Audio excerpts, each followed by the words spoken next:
Olá, pessoas! A bruxa que conta sempre com histórias incríveis na MKK Web TV. Estamos aqui e vou contar uma história para vocês. Era uma vez, e vamos combinar que toda história boa começa com Era uma vez. Eu, começando a minha carreira de contadora de histórias, resolvi contar história de Hades. Aquele lindo, maravilhoso rei do submundo e o sequestro de Perséfone. Tô eu ali contando, me adaptando. Quando eu olho para o lado, lá estava ele, um vampiro, sorrindo. Isso que vocês ouviram mesmo. Vampiro sorrindo. Eu não vou dizer que vampiro não sorri, mas vocês já imaginaram receber um sorriso de um vampiro com aqueles dentes? Pois eu recebi. E foi a melhor recompensa que eu poderia ter recebido. Sinal que eu estava contando a história muito bem. Não interessa quando foi isso. Foi há muito tempo, com certeza. No tempo do Era uma Vez. A amizade se fez, continuou, e agora trago para vocês, e posso dizer com orgulho, meu amigo vampiro, Lorde A. Poxa, lembrou? Faz um tempo, né? Acho que aqueles rapazes greens estavam escrevendo o primeiro livro, né? Com certeza, com certeza. Prazer ter você aqui, Lorde A. É sempre um prazer te convidar e saber que você aceita. E reitero os parabéns para você pela sua carreira, pelo seu caminho bonito. A referência que eu tenho do Lorde A, apesar dele fazer uma infinidade de coisas, é ser vampiro. Conta um pouco disso de ser vampiro. Caramba, deixa eu ver. Nós temos 1 ou 2 séculos hoje disponíveis? Só um. Tá bem. Olá, saudações. Bom, eu sou vampiro, eu sou o Lorde A. Minha história pública começa há pelo menos 2 décadas, quase 2 décadas e meia atrás, né? E o que acontece? Eu integro, faço parte, vivo algo chamado Comunidade Vampírica Internacional. Ela se divide em 2 vertentes: o pessoal da produção cultural, fashionismo e toda essa galera que gosta muito de quadrinhos, de games, de revistas em quadrinhos, de cosplay, mangá, anime, literatura, e que encontra ali no vampiro um símbolo, um arquétipo, uma filosofia, sentido, pertencimento, porque não, afinal de contas somos animais que buscam sentido em tudo, né, enquanto vivos ao menos. E uma vertente um pouco menor na quantidade, chamada a vertente da mística como um processo, ou melhor, da espiritualidade como um processo, né? Visto que a mística é uma espécie de êxtase, é uma espécie daquilo que vem quando você não está operando, trabalhando, processando, ritualizando aquilo que você faz.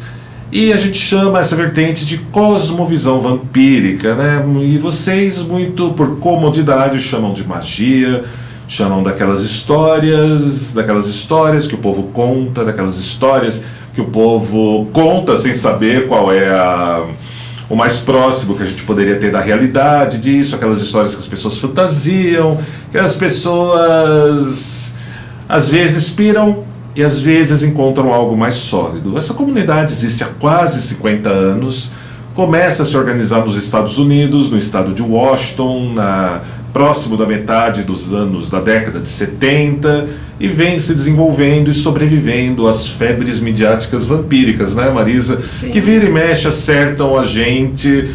Algumas febres midiáticas são boas, como em 92, quando o cineasta Francis Ford Coppola convida Gary Oldman, Winona Ryder, Anthony Hopkins, Keanu Reeves para fazer o belíssimo Drácula de Bram Stoker.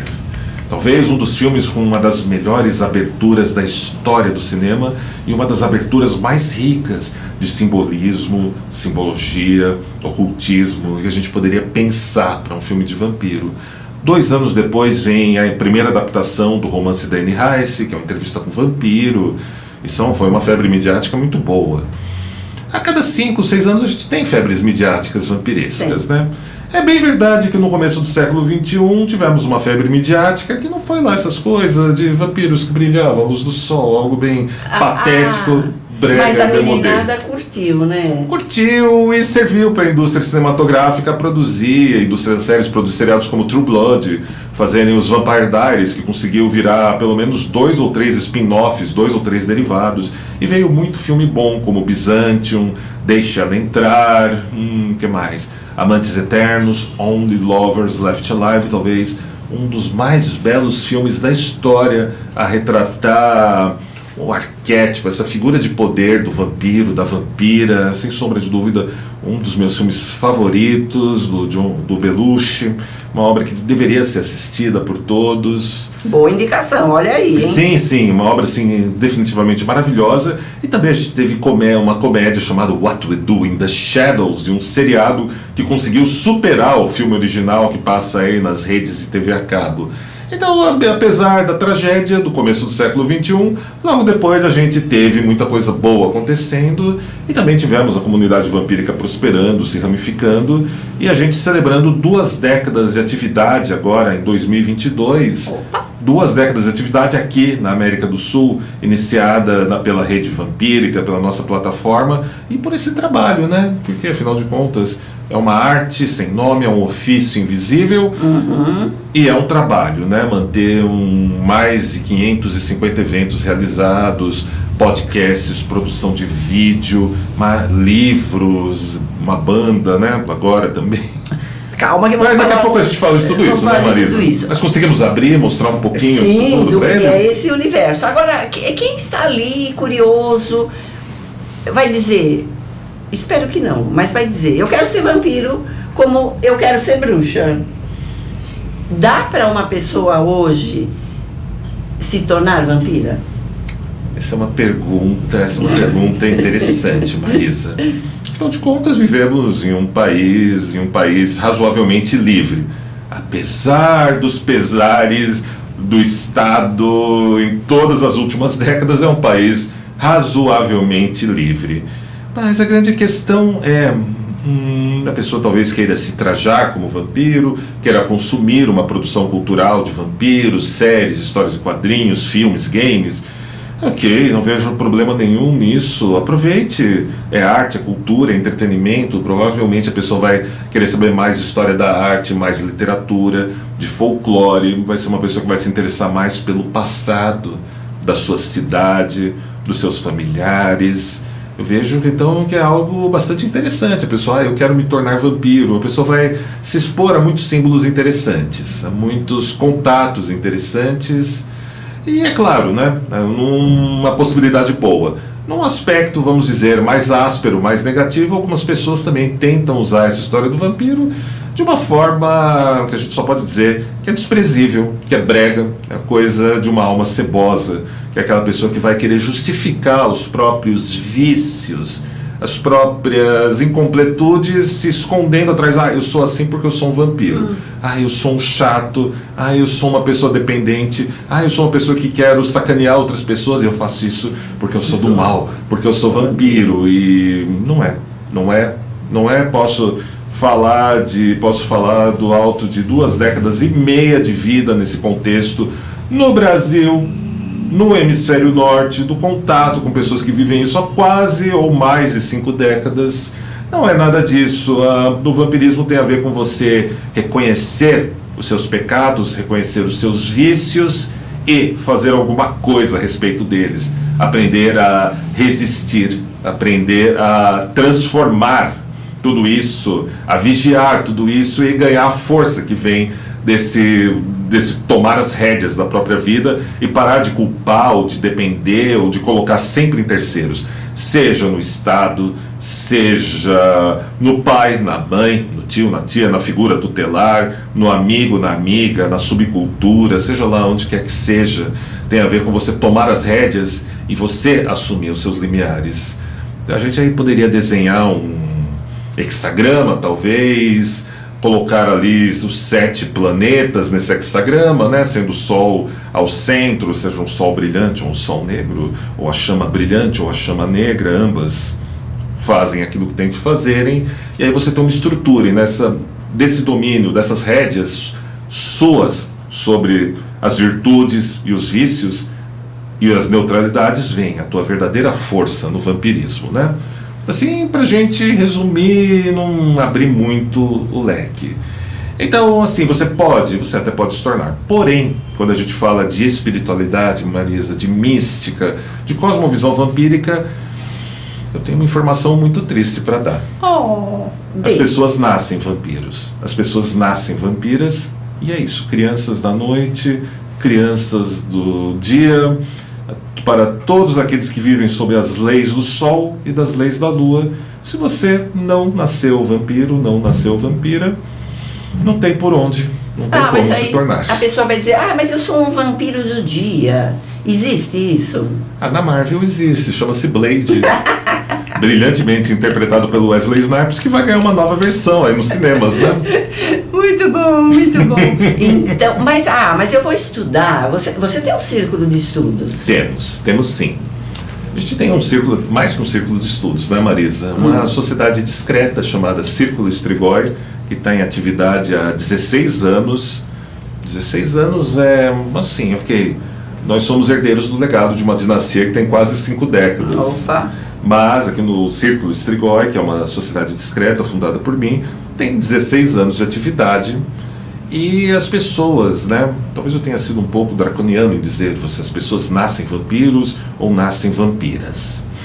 Mas o grande ponto é como eu descubro se eu sou ou se eu não sou um vampiro ou uma vampira. E aqui é a internet, é sempre bom a gente detalhar bem essas coisas.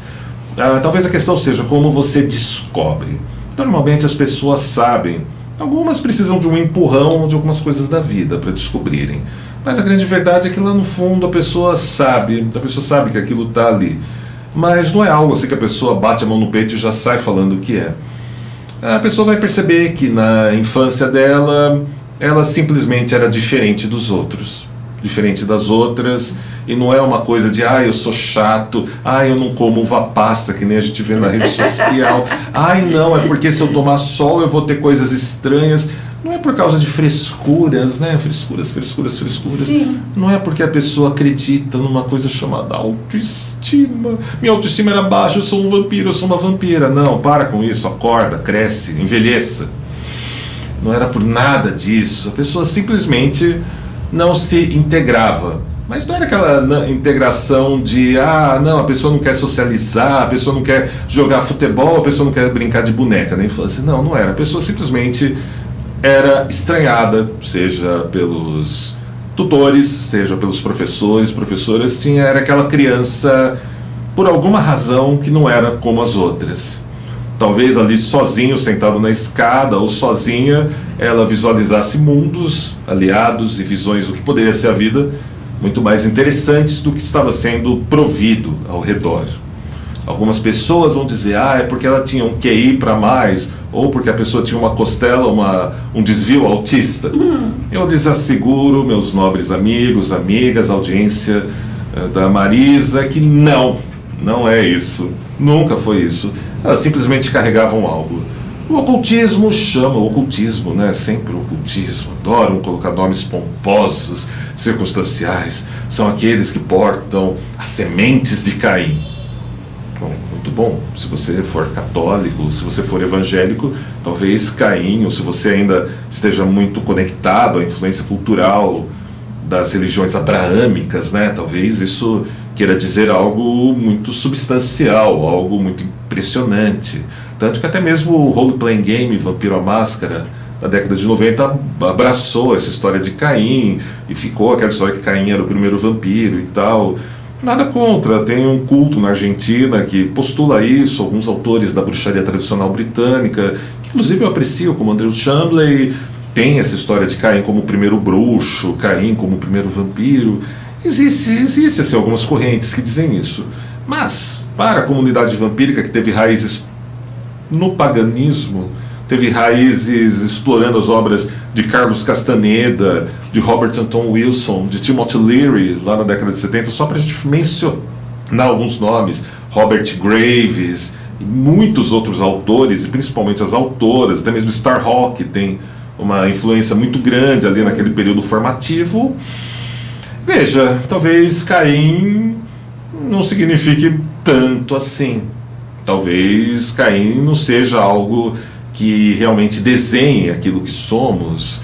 E não estou dizendo aqui que não estou aqui fazendo nenhuma apologia, não, é porque não temos culpas, não temos pecados, porque eu acho que toda história de não existe culpa, não existe pecado, eu acho isso o jardim da infância da espiritualidade, o jardim da infância da mística. Eu acho que sim, temos culpas, eu acho pecado enquanto um dano cognitivo, um dano de cognição, ou ainda um vício cognitivo, aquilo que você faz no automático e você pratica e esvazia você da sua presença, causa mal para você, causa mal para os outros.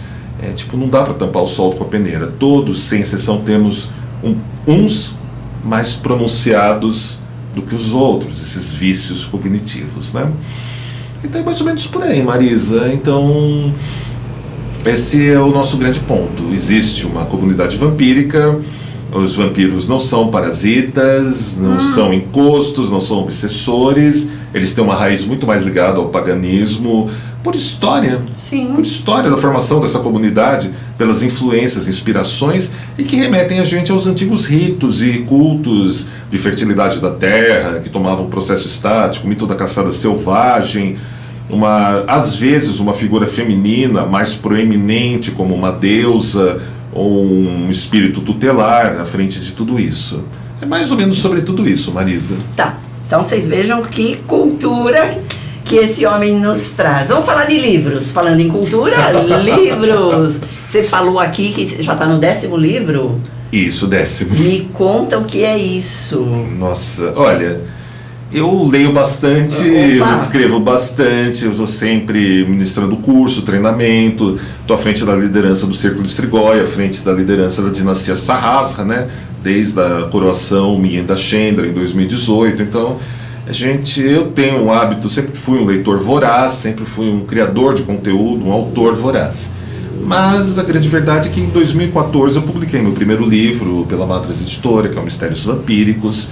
Ele deu super certo, foi uma década produzindo a pesquisa, produzindo aquele livro. Destruí o manuscrito umas 2 ou 3 vezes e recomecei do zero. É mesmo? Queimou? Sim, não era do seu jeito. Não tinha achado ainda a minha vox poesis, o meu tom no livro, então eu não tenho vergonha, eu destruo mesmo. Fiz isso até recentemente com um exemplar da série Codex Strigoi, o volume 6 foi destruído pelo menos umas 4 vezes. Que judiação! Porque não atingia e eu queria que eu pudesse ler e daqui 5 anos, quando eu lesse, opa, que bom, tá dentro do prumo. Teve atualizações, teve mais descobertas, mas tem uma estrutura firme, tem uma estrutura forte meu livro. Então foi o Mistérios Vampíricos, foi de 2003 mais ou menos até 2012, 2013. Ele foi lançado pela Madras em 2014, na Bienal do Livro, com todo aquele ritual de Bienal do Livro, um estande maravilhoso da Madras. Na época meu editor ainda estava vivo, era o Wagner Veneziani, um cara sensacional, que deixou muitas saudades pra gente. Foi um cara que ajudou muito a comunidade vampírica no Brasil, porque a gente tem a Madras, né, que publicou vários livros de historiadores, pesquisadores de vampiros, principalmente brasileiros, né, como a Andresa Ferreira, o Arturo Branco, o Marcos Torrigo, entre muitos outros, né. Então a Madras teve uma contribuição muito boa na produção de conteúdo, publicou o meu livro, Mistérios Vampíricos, e foi uma experiência assim, sensacional, valeu cada noite em claro daquela década que antecedeu. Escrever um livro representa isso, noites em claro, destruição, achar que não está bom? Representa, e também representa, assim, é interessante. Para mim, pelo menos, escrever um livro sempre foi uma experiência ligada à mística, né? Porque, claro, você está fazendo a pesquisa seria, vamos dizer, a espiritualidade. A pesquisa é processo. A pesquisa é você comprar títulos, esperar o correio entregar na sua casa, buscar sites de universidades do exterior, porque no Brasil, na época, não tinha quase nada que a gente pudesse usar ou alguma coisa aproveitável. Envolve investimento, esperar que as obras cheguem até você para você poder pesquisar, ressaltar, digerir aquele conhecimento, fazer muita anotação, entrevistar pessoas na comunidade vampírica, historiadores em Budapeste, lá na Romênia. Chegamos até mesmo a conversar com um monge de um mosteiro lá perto, da onde era a Valáquia, né? Para poder trazermos algumas informações consistentes sobre o Vlad da Casa Bassarab, tanto o Vlad II quanto o Vlad III, que vocês conhecem como Vlad Dracul e Vlad o Empalador. Adoro esse. Que foi um voivoda, foi um líder ali, um cara que inspirou, influenciou, protegeu o seu povo, foi um grande guerreiro, mas ele não era um personagem, ele era uma pessoa. É uma pessoa que também escorregou na bola, uma pessoa que fez também, enquanto protegeu o seu povo, fez esse povo sofrer muito, infligiu danos ao maior império do seu tempo, que era o Império Turco-Otomano, e ao mesmo tempo, para enfrentar esses caras, ele fez um esquema de guerrilha que era complicado, né? Enquanto você tinha um exército que tinha um código de ética, um código de conduta, com soldados alfabetizados, preparados, uma tecnologia, uma religião ali, uma conduta, era um império mais avançado tecnologicamente do seu tempo, que era o Turco-Otomano.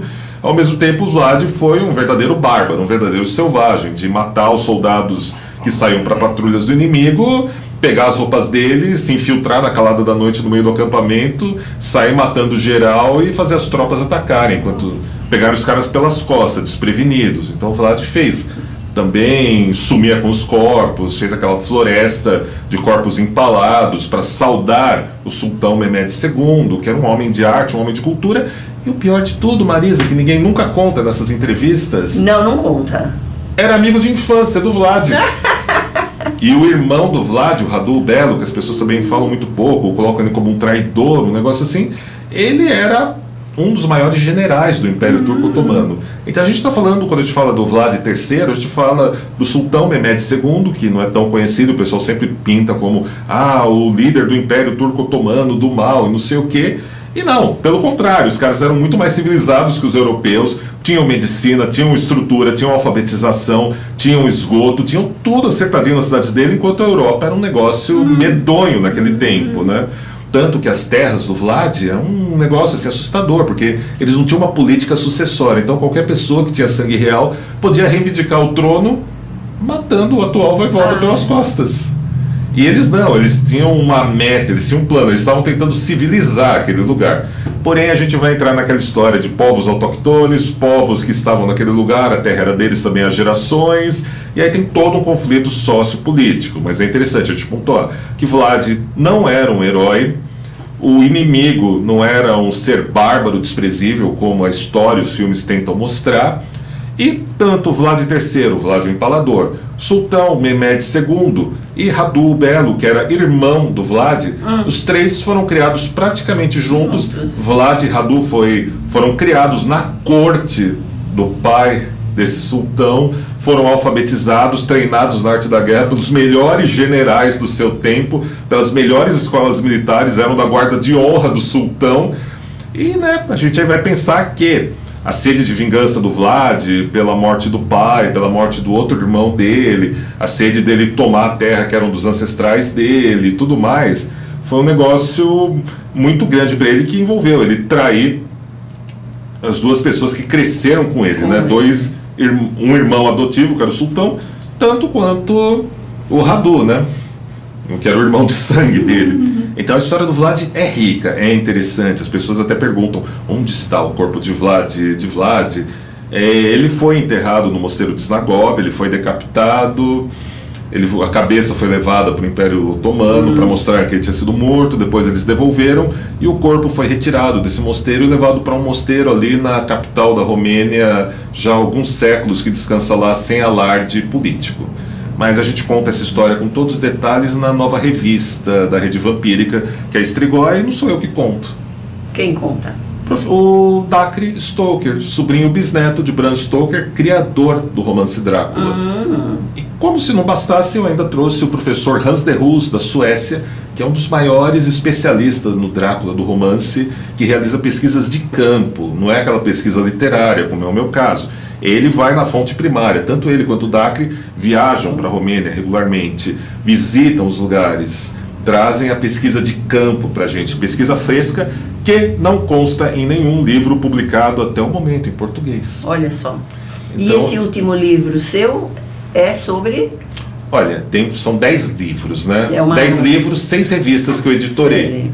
Então, são 10 livros. Olha, vamos fazer um resumo. Mistérios Vampíricos é uma história, da onde vem o termo do vampiro, como ele se desenvolve nos últimos 10 séculos, né? Desde um rito de fertilidade da terra, ou uma guilda de profissão marginal, é o Mistérios Vampíricos, que era o que a gente tinha lá no século VIII, no século IX, ao norte da Europa, na cidadela de Novgorod, que já era uma reinterpretação do que acontecia lá na Grécia e em outros lugares. A gente conta como no 16, no 17, século 16 e 17, o catolicismo, os ortodoxos e os muçulmanos reinterpretam um pouco toda essa história, né? E vão inventar, meio que vão consagrar a imagem de um morto-vivo bebedor de sangue, né?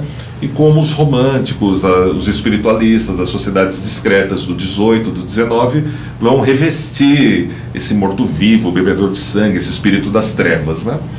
A gente vai chegar no século XX, como se organiza uma comunidade vampírica e como há um certo apreço e resgate dessa espiritualidade mais primitiva.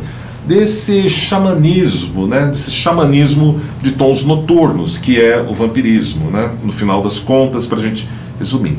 Depois tiveram vários livros. Teve a série Codex Strigoi, que são 7 livros, 5 publicados. O volume 6 e 7 vai sair agora no final do ano, começo de 2022, porque eu aproveitei a pandemia para ficar refinando os 2 últimos volumes, aprimorando mais e mais eles. E como a gente teve bastante tempo livre na pandemia, eu pude comprar muito livro, eu pude ler muitos tratados de alquimia do século XIII, XIV, ou seja, anteriores a uma pasteurização, uma customização que fizeram nesse tema.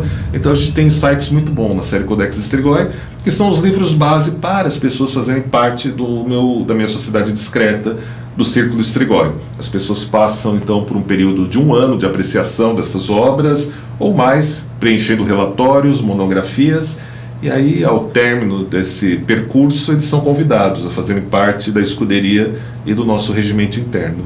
E esse círculo são encontros regulares, esquece a pandemia, são encontros regulares, mensais, qual é a dinâmica? Olha, antes da pandemia a gente tinha um formato mais ou menos como toda a sociedade discreta, né? Como Rosa Cruz, Teosofia e todos eles, onde a pessoa apreciava os livros, fazia o relatório, a monografia, encaminhava. Tinha uma entrevista de apreciação com o neófito, com a neófita, com o espreitador, a espreitadora, e assim, recebiam orientações.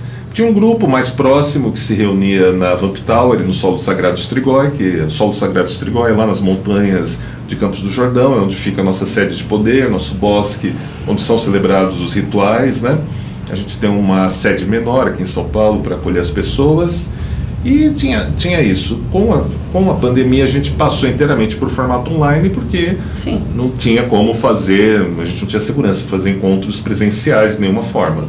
Então a gente passou a um formato online de treinamento, onde as pessoas liam o livro, tinha um encontro mensal, onde recebiam instruções, aprimoramentos, recebem, né? Porque esse grupo está ativo, né? Toda terceira quinta-feira do mês temos encontros, as pessoas participam e tem sido bem interessante ao longo desse ano aqui, desenvolver esse formato. E quando oficialmente a pandemia estiver dirimida, passada, a gente retorna com os encontros presenciais e ao menos 1 ou 2 eventos anuais para reunir todos os apreciadores do Brasil e dos outros países, porque o Codex Strigoi foi traduzido para o inglês, né? Opa! E vai ter um evento próximo agora. Fala rapidamente. A gente sempre tem, Marisa. Fala o próximo. A pessoa vai assistir o programa e vai dizer, eu quero saber mais. Olha, todo mês a gente tem, por conta da pandemia, a gente tem a Fantasy Festa online, que que as pessoas podem curtir no conforto da casa delas. É só abrir a televisão, o telão, o computador, o celular, e você vai participar de uma plataforma de vídeo exclusiva, onde você vai conhecer outros vamps, outros bruxos, bruxas, pessoas do Brasil e do exterior que apreciam tudo isso, bandas, autores, cineastas, que ali congregam, se divertem, assistem discotecagens de DJs brasileiros do exterior, bandas, apresentação de bailarinas de Tribal Fusion, Vampiric Belly Dance, e ilusionismo e muitas outras artes. Festa. É uma festa transmitida na casa dela, onde ela pode conversar em tempo real, em vídeo, com as outras pessoas. Muito bom. Foi praticamente uma invenção da gente, né? Que a gente mantém ativa desde março de 2020. A Fênix já existe desde 2012, né? O evento foi no A Heaven, né? O refúgio noturno, que permitiu o crescimento da comunidade vampírica aqui no Brasil de maneira eficaz, com ethos, praxis e identidade. E a gente tem para 2022 a Carmila Noite de Gala Sombria, 13 de agosto de 2022, que vai acontecer, é uma edição super esperada, foi adiada 2 vezes por conta da pandemia, né?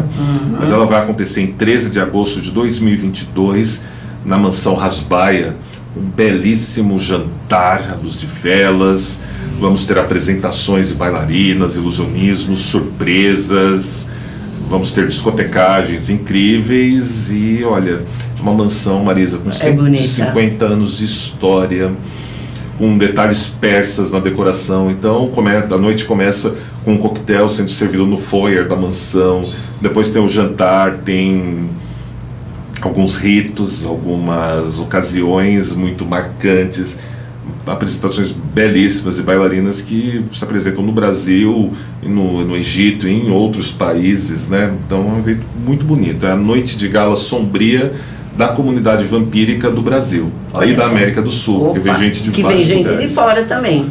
Nossa, olha, cada vez que eu entrevisto, ou não é entrevista, que eu bato papo com o Lorde A, é uma aula.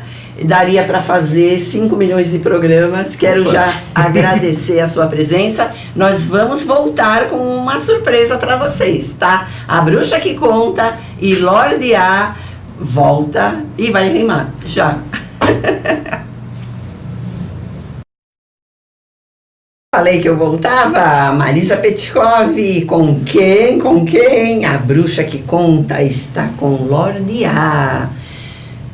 MKK, Web TV, com você.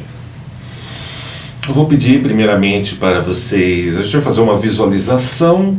Alguns podem dizer que é uma meditação, alguns podem atribuírem nomes mais pomposos e mais circunstanciais. Eu não tenho problema com isso, mas eu preciso que você fique com seus olhos fechados nos próximos instantes, até eu disser para você abrir os olhos novamente. Então feche seus olhos, se você puder ficar de pé, com a coluna reta, ombros alinhados, melhor ainda. Você vai inspirar e expirar na seguinte contagem. 4 segundos que você vai puxar o ar, como quem puxa a força vital ao seu redor para você. E você vai absorver essa força. Você vai então segurar essa força, vai ficar com a respiração presa por mais 4 segundos, e aos poucos você vai soltar, liberar essa força, bem devagar por mais 4 segundos, deixando aquilo que é novo tomar, revitalizar você, teu reino, teu poder, tua glória, e vai liberar aquilo que já estava em você para fora, para seguir o rumo para onde precisa ir. E em seguida você vai ficar mais 4 tempos, mais 4 segundos, sem respirar, até eu disser para você respirar novamente. Então vamos lá. Inspirando, 1, 2, 3, 4. Segura o ar. 1, 2, 3, 4. Solta o ar, solta essa força que estava dentro de você, bem devagar. 1, 2, 3, 4. E então fique sem ar por 4 segundos, experimente o vazio, experimente a infinita luz negra e aos poucos comece a se deixar sentir a camada mais distante de você, sua chama negra e draconiana, que pode queimar tudo aquilo que não é seu. Então inspire novamente 4 tempos. 1, 2, 3, 4.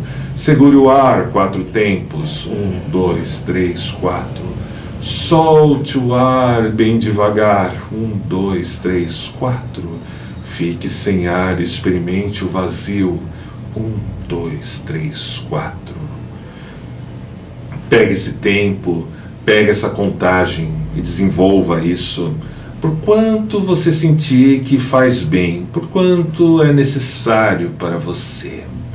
Guarde essa mecânica, aprecie esse processo, lembrando-se sempre dos fundamentos. Nos primeiros 4 tempos você absorve a força do ambiente ao seu redor.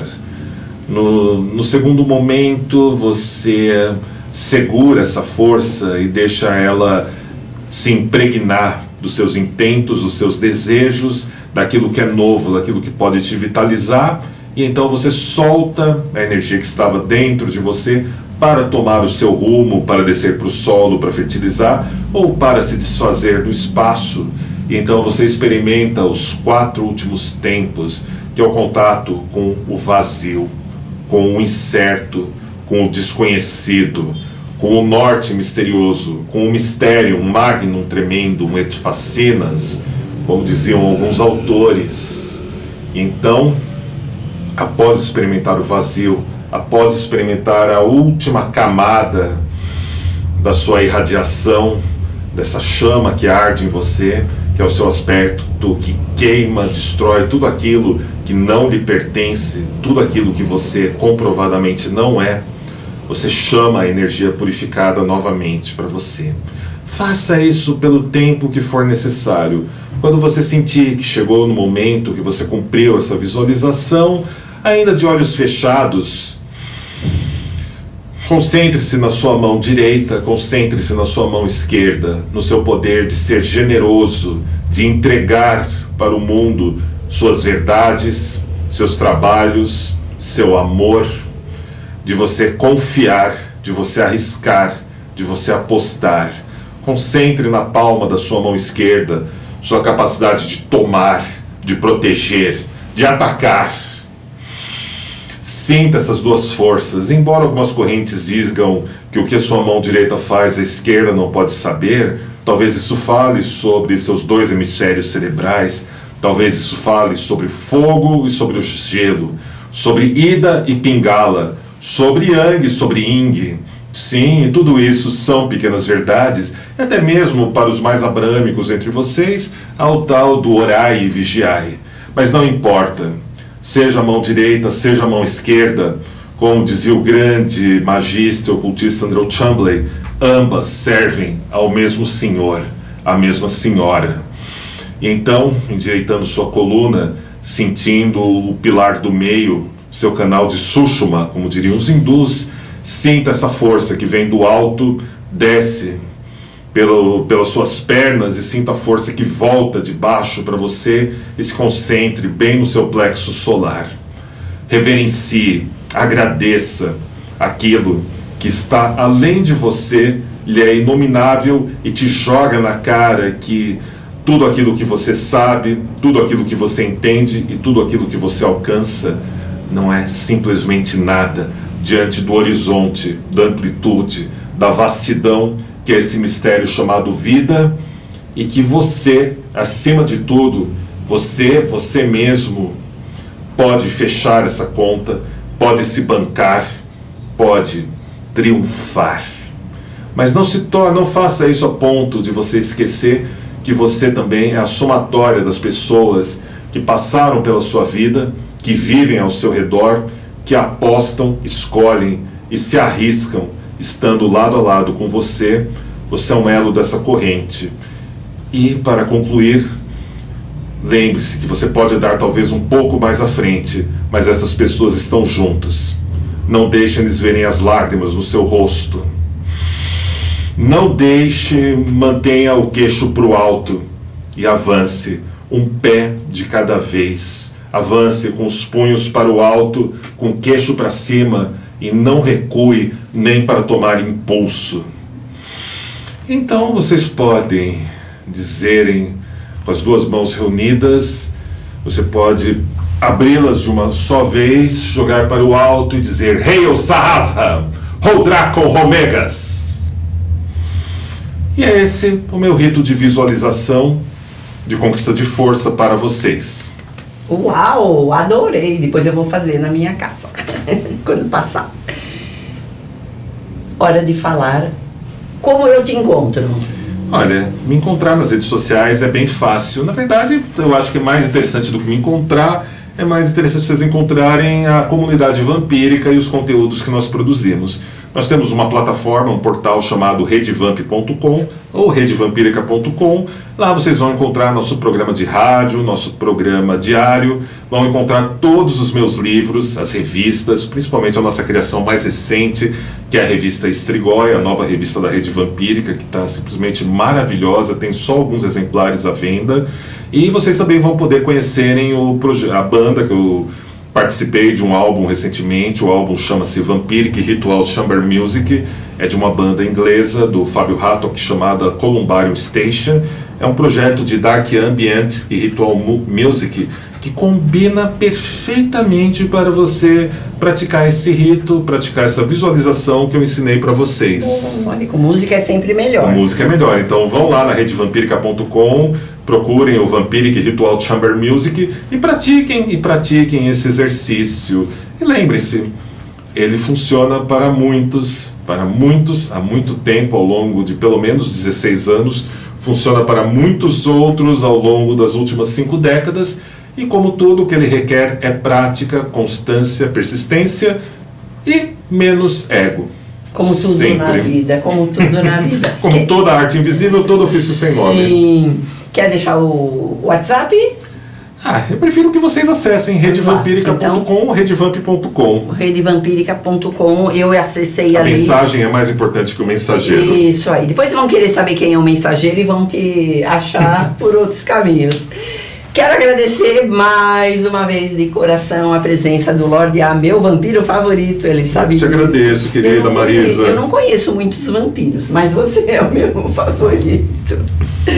Nesse programa, A Bruxa que Conta, pela MKK Web TV. A magia está no ar, a magia está no sangue. Sem dúvida.